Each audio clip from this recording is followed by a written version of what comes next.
Welcome to the video where we're going to be working with logarithmic functions. I actually love logarithmic functions, so hopefully you will feel some excitement about it as well, because these are pretty fun. So let me tell you the rules you need to remember for these types of problems.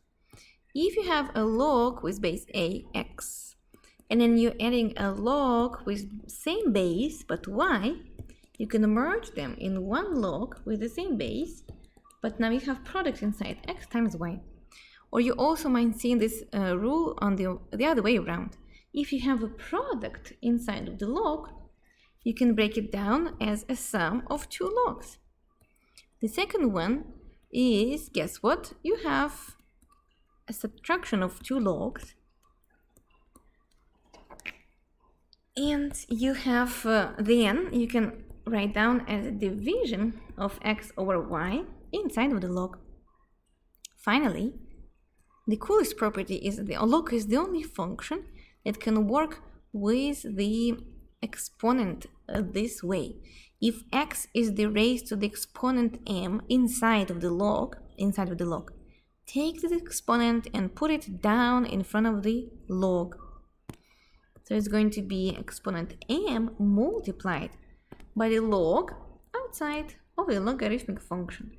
So basically the idea of the log is that log slows down the processes inside of the log. If there is a product inside of the log, instead of having such a fast process, the product is a fast process, you can just have simple addition of those two logs. If you have a division, which is a very fast process as well and hard to work with when you work with computers, instead you have subtraction. And also if there is an exponential function inside of the log converts into the product, just a constant times the x. Pretty cool. And this is going to be very helpful to know in general. You also need to know that exponential function and logarithmic function have connections. For example, if you have exponential function raised to log with the same base, then they basically undo each other and the answer will be input x. Same thing if you have log and inside there is exponential function. Then they undo each other and the answer will be just x. Check the videos about the inverse functions. Logarithmic and exponential functions are inverse to each other. And one more thing you need to know, I would say, is two things to know for these types of problems. You need to know that consequences of this box, ln e to the x is just x, and e ln x is just x as well. Those are natural log and natural exponential function, right? So they undo each other as well, and the answer is just this input x. Very nice. Finally, you need to know the definition. By the definition, how to jump between the log. I'll write down the general, not the one with ln. ln is a natural logarithm with the base e. In general, you have log base a, and if you want to write down the exponential function here basically will have x equals. So since they are doing each other, you'd had y equals. Now inverse function will have x equals instead. And then what's gonna stay? A used to be the base, so a will stay the base.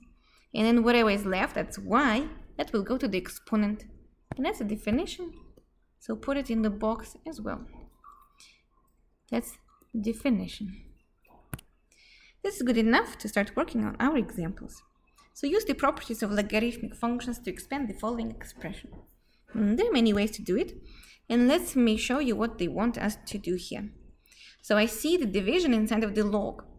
And I just told you that the log slows down the processes. So if I see this division, instead I can write down as log minus log. Whatever is at the top will go to the first log. X to the 7 goes to the first log. Whatever is at the bottom in the denominator will go to the second log. That's going to be z, the cube root, y squared.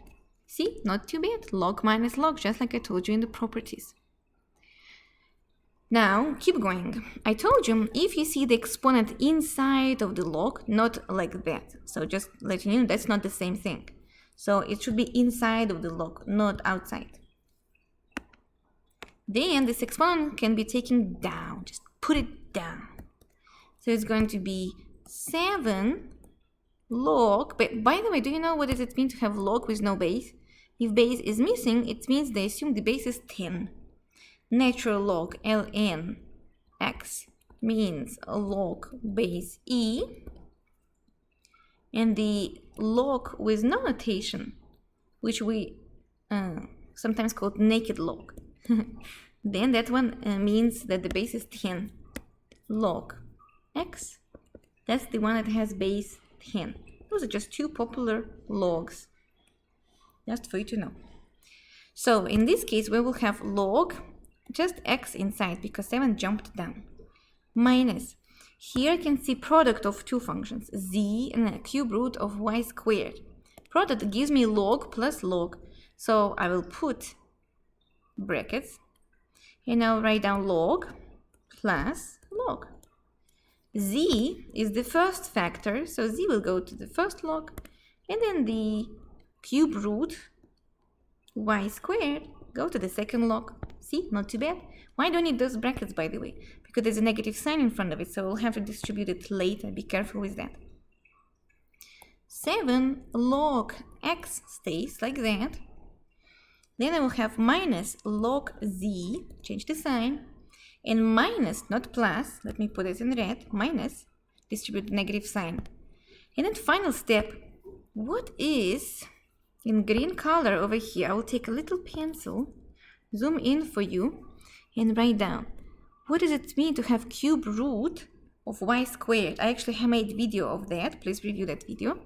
That means it's y raised to the 2/3, y raised to the 2/3.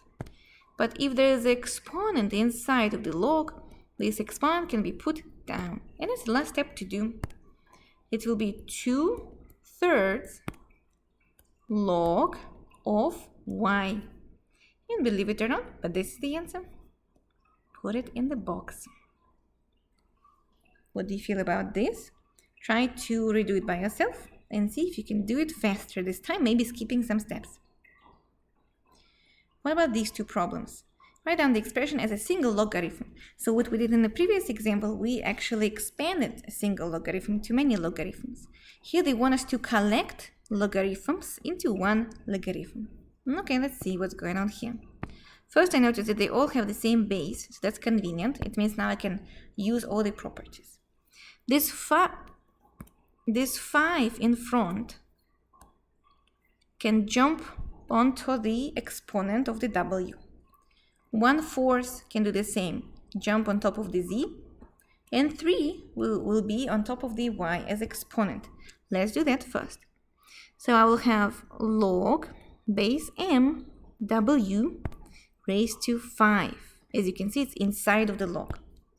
Minus log m z raised to 1/4 inside of the log.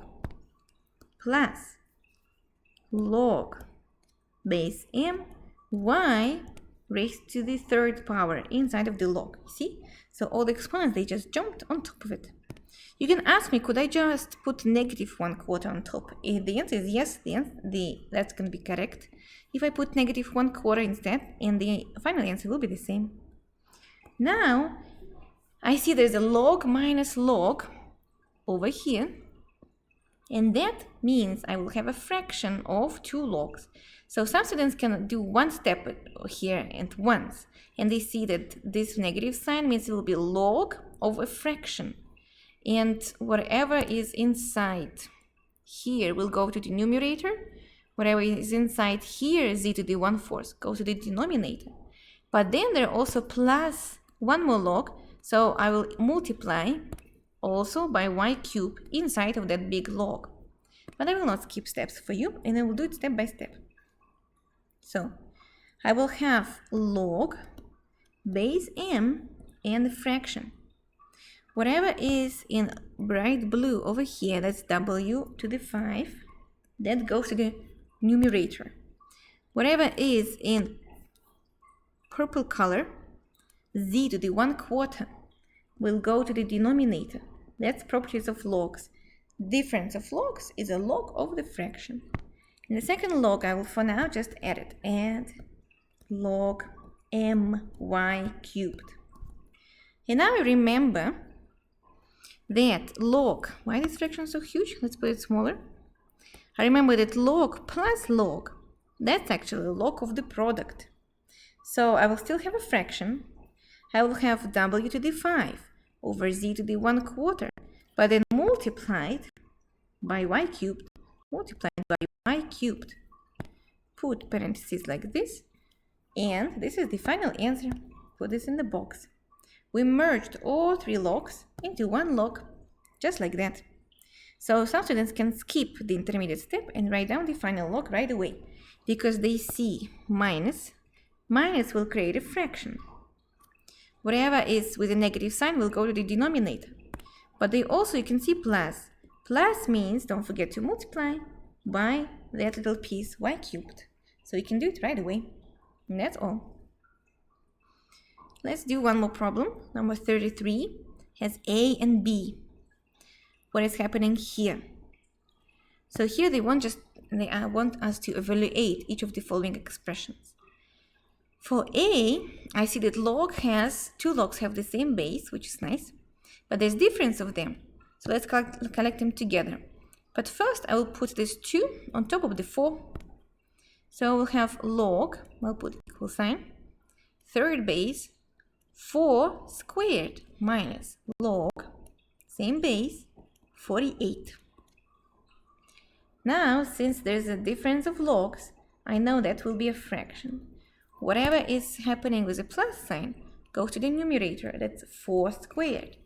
Whatever is happening with a minus sign goes to the denominator, that's 48. Well, what is 4 squared? That's actually 16. So there is a log, base 3, 4 times 4 is 16 over 48.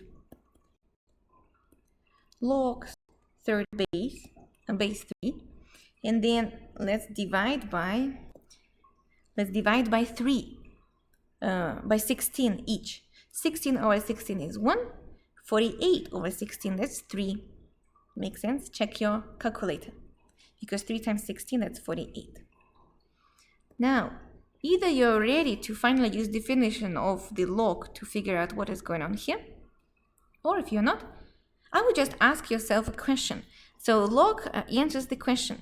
I will do like a question mark here. 3 to what exponent gave me 1/3? That's the definition of log. I actually put it over here at the very end. Here it is. So if I have a log, base A with x inside and equal sign is unknown, it actually will give me A to that unknown gave me x. So that's how I see it. I see it as 3 to the question mark gives me 1/3. So what is the question mark? Well, the question mark is -1. Because what else can make 1/3 out of 3? Make sense? So the answer is -1. There's also one way to see it. Log base 3, so the OR. So we used definition for this case. That's how I see it. Or I use properties. Log to the 1/3 is actually log base 3 to the -1, right? That makes sense. 1/3 is 3 to the -1. Take this exponent and put it down, and it will be -1 log 3 of 3. But log 3 of 3, that's 1.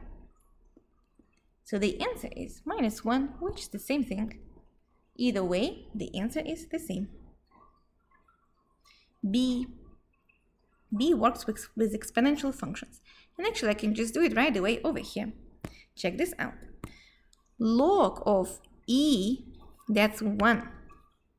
And either you just take this 3 and put it in front, or just ask yourself, ln of E is 1. So it's going to be just 3. Or put it in front, then you will have 3 ln E plus 7 ln E. And the idea is still the same. ln E is 1. ln E is 1. The answer is 3 plus 7. and that is 10. Very fast, just like that. Basically, I think I reviewed it here, or not. Let me check. Yes, I would add it here. ln e is 1. E to the ln. No, I'll do like, yeah. ln e is 1, and also log 10 is 1. Because when the base matches, then you ask yourself, e to what power gave you e? That's 1. Or 10 to what power gave you 10? That's 1. So those are two guys you should always see in your mind as a very simple example. So hopefully now you can do it by yourself. I would recommend you to redo it by yourself a little bit later without my video and see if you could figure out without making any mistakes in small calculations and properties. And in general, don't be afraid. Working with logs, they are actually pretty fun. Thank you for watching and see you next time.